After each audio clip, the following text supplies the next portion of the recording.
మంగళగిరి నియోజకవర్గంలో జాతీయ చేనేత దినోత్సవం జరుపుకుంటాం నా అదృష్టంగా నేను భావిస్తున్నా. అందరూ చేనేతల్ని కార్మికులు అంటారు, కానీ చేనేత సోదరులు పడుతున్న కష్టాలు నేరుగా నేను చూశాను. దారానికి రంగు ఎక్కించేదాని దగ్గర నుంచి మగ్గాల పైన చేరనేసే వరకు అహర్నిశలు శ్రమిస్తారు, కష్టపడతారు, అద్భుతమైన డిజైన్స్ తీసుకొస్తారు. అందుకే నేతలందరినీ నేను చేనేత కళాకారులని ఈ సభాముఖంగా పిలుస్తున్నాను. 2019లో 21 రోజుల ముందల తెలుగుదేశం పార్టీ అభ్యర్థిగా మీ ముందరకు వచ్చా. మంగళగిరి నియోజకవర్గంలో 5300 ఓట్లతో ఓడిపోయా. కానీ మంగళగిరి పట్టణం ఆనాడు నాకు 7000 ఓట్ల మెజారిటీ ఇచ్చింది. ఆనాడే నిర్ణయించాను మా చేనేత సోదరులు నా సొంత కుటుంబ సభ్యులని. ఓడిపోయిన మొదటి రోజు నాకు బాధ ఆవేదన కలిగింది. కానీ రెండో రోజు నుంచి ఆ బాధ ఆవేదన నాలో కసి పెంచింది. ఎట్టి పరిస్థితుల్లో మరి 5 సంవత్సరాలు ఇక్కడనే పనిచేస్తాను, ప్రజలకి అందుబాటులో ఉంటానని నిర్ణయించుకున్నా. చంద్రబాబు నాయుడు గారి సహకారంతో 26 సంక్షేమ అభివృద్ధి కార్యక్రమాలు ప్రతిపక్షంలో ఉంటూ మంగళగిరి నియోజకవర్గంలో మేము చేస్తాం జరిగింది. మంగళగిరిలో పద్మశాలి సోదరులకి 2 కుల వృత్తులు ఉంటాయి.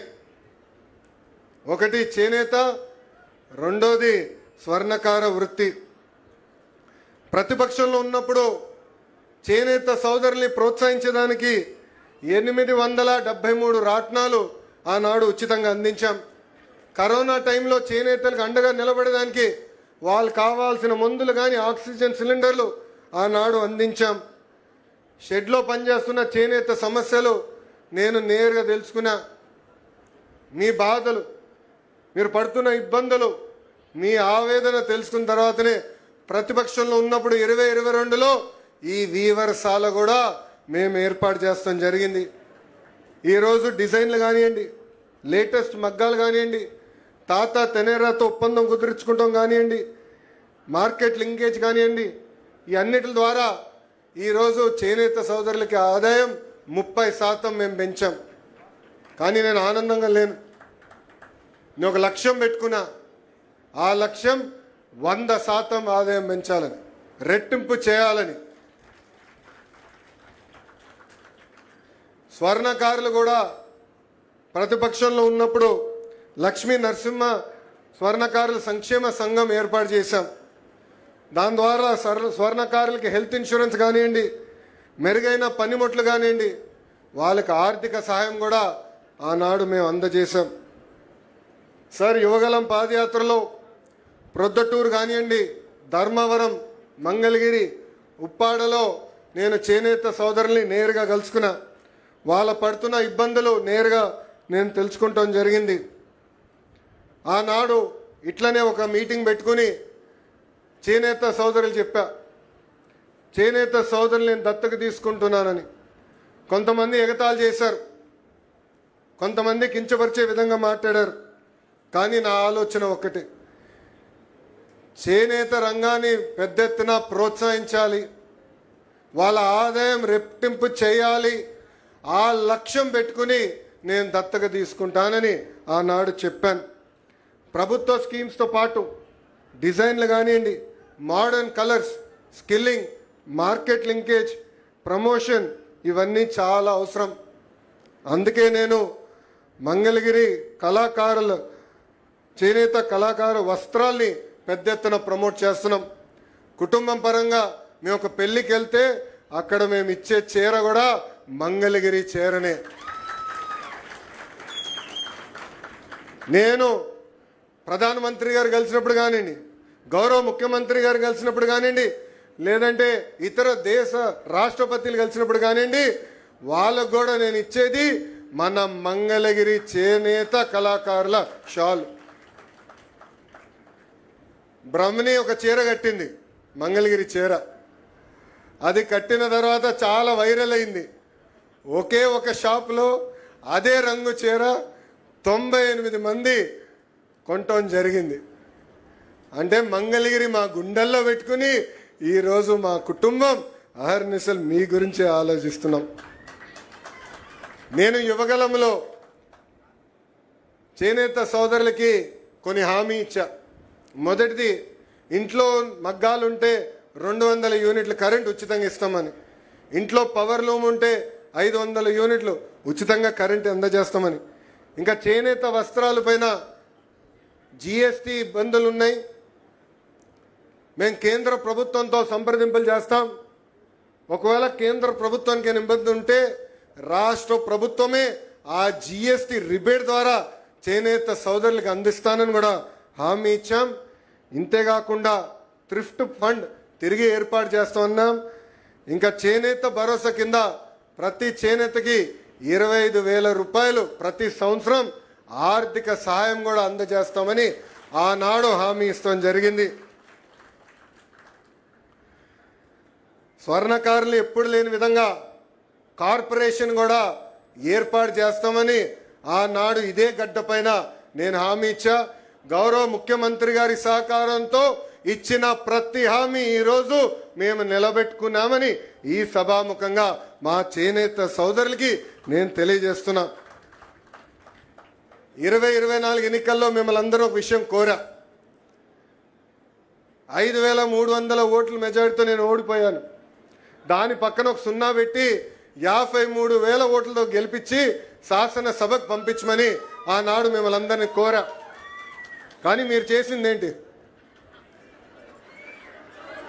53,000 కాదు, 91,413 మెజార్టీతో నన్ను గెలిపించి శాసనసభకు మీరు పంపించారు.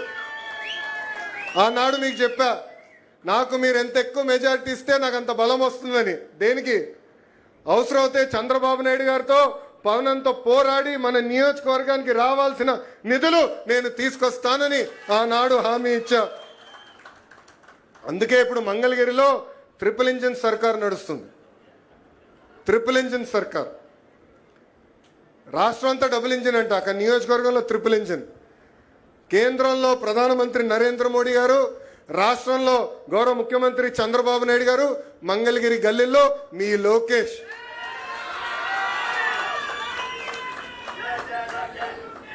దశాబ్దాలుగా మనందరికి ఒక కళ ఉంది, మనకి శాశ్వత భూ హక్కు కల్పించే పట్టాలు మనకు కావాలని.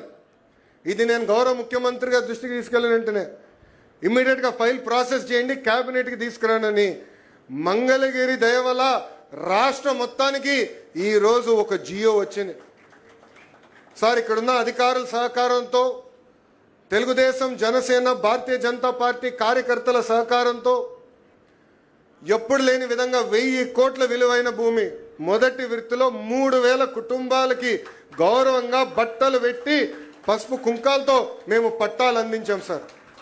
నేను గర్వంగా చెప్పగలుగుతున్నాను సార్, ఇక్కడున్న 3 పార్టీలు మేము కలిసికట్టుకెళ్ళి ప్రతి గడప తొక్కి కొలతలు తీసుకున్నాం. ఆ ఇంటికి వెళ్ళినప్పుడు కనీసం ఒక్క గ్లాసు నీరు కూడా మన కార్యకర్తలు తీసుకోలేదు. అంటే ప్రజల గురించి ఆలోచించారు తప్ప సొంత ప్రయోజనాల గురించి ఆలోచించలేదు. చంద్రబాబు నాయుడు గారి సహకారంతో 31 కమ్యూనిటీ హాల్స్ కడుతున్నాం. పిఎం సూర్య గారి కింద సార్ 1000 కనెక్షన్లు ఇప్పటికి ఏర్పాటు చేశాం. నాకు తెలుసు మీరు ఇచ్చిన టార్గెట్కి 1000 నథింగ్ సార్, 20,000 చేయాలని మీరు చెప్పారు. తప్పనిసరిగా 20,000 చేసి మంగళగిరి మీకు కానుక కింద మేము అందిస్తాం సార్. మోడల్ లైబ్రరీ పనులు జరుగుతున్నాయి. మంగళగిరి తెనాలి రోడ్ గతంలో చాలా అధ్వానంగా ఉండేది, రోడ్ వేసాం.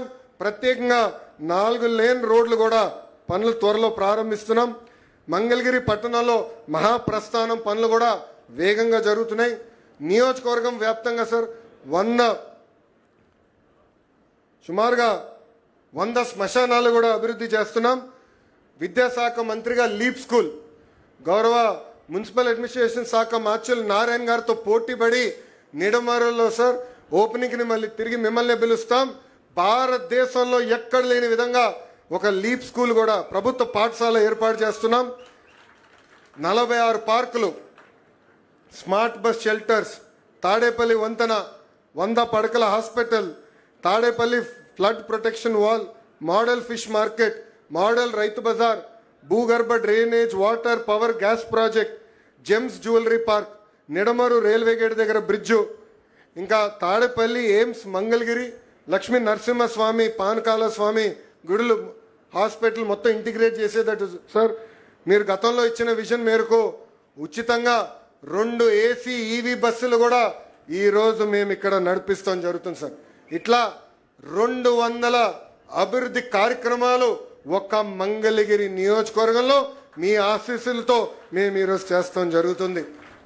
ఇవన్నీ మేము చేయగలుగుతున్నాం అంటే మంగళగిరి ప్రజలు నా పైన, మా కుటుంబం పైన చూపించిన ప్రేమని ఈ సభాముఖంగా మీ అందరికీ తెలుపుకుంటున్నా. ఇంకా మంగళగిరి నియోజకవర్గంలో ఉన్న మా పద్మశాలి నాయకుల్ని రాష్ట్ర స్థాయి గుర్తింపు మీరు అందించారు సార్. నందం అబద్దయ్య గారిని పద్మశాలి కార్పొరేషన్ చైర్మన్గా, తమ్మిశెట్టి జానకమ్మ గారిని టీటీడీ బోర్డు మెంబర్గా, ఏకంగా చిల్లపల్లి శ్రీనివాస్ గారిని ఏపీఎస్ ఎంఐడిసి చైర్మన్గా నియమించాము. ఇంకా కందుల నాగార్జున, మా యువత కూడా ఇక్కడ ఎమ్మ స్పీడ్ సార్, అందుకే కందుల నాగార్జున గారిని పద్మశాలి కార్పొరేషన్ డైరెక్టర్ కూడా మీ ఆశీస్సులతో మేము చేస్తాం జరిగింది. ఇది ఎన్డీఏ ప్రభుత్వానికి ఉన్న చిత్తశుద్ధని ఈ సభాముఖంగా పద్మశాలీలు కూడా తెలియజేస్తున్నాను. ఇంకా సార్, చేనేత సంక్షేమం కోసం అహర్నిశలు పోరాడింది ప్రగట కోటయ్య గారు. పద్మశాలి గుండెల్లో ప్రగట కోటయ్య గారు దేవుడు లాంటి వ్యక్తి. మా చేనేత కుటుంబం తరపున ఆయన జయంతిని అధికారికంగా నిర్వహించాలని గౌరవ ముఖ్యమంత్రి చంద్రబాబు నాయుడు గారిని నేను కోరుతున్నాను. అంతేకాకుండా సార్, పక్కనే తిట్కో ఇల్లు హౌసింగ్ ఉంది సార్, అక్కడ సుమారుగా 6 ఎకరాల్లో అద్భుతమైన పార్క్ ఏర్పాటు చేస్తున్నాం. ఆ పార్క్ పేరుకి ఏకంగా ప్రగట కోటయ్య గారి పేరు పెట్టాలని ఇప్పటికి మేము నిర్ణయించాం సార్. ఆ పార్కులో ప్రగట కోటయ్య గారి విగ్రహం కూడా మేము ఏర్పాటు చేస్తున్నామని ఈ సభాముఖం మీ అందరు తెలుపుకుంటూ, నాకు ఇంత అద్భుతమైన అవకాశం ఇచ్చిన మంగళగిరి ప్రజలందరికీ పేరు పేరున నా హృదయపూర్వక ధన్యవాదాలు తెలుపుకుంటూ మీ అందరి దగ్గర నుంచి సెలవు తీసుకుంటున్నా. జై హింద్.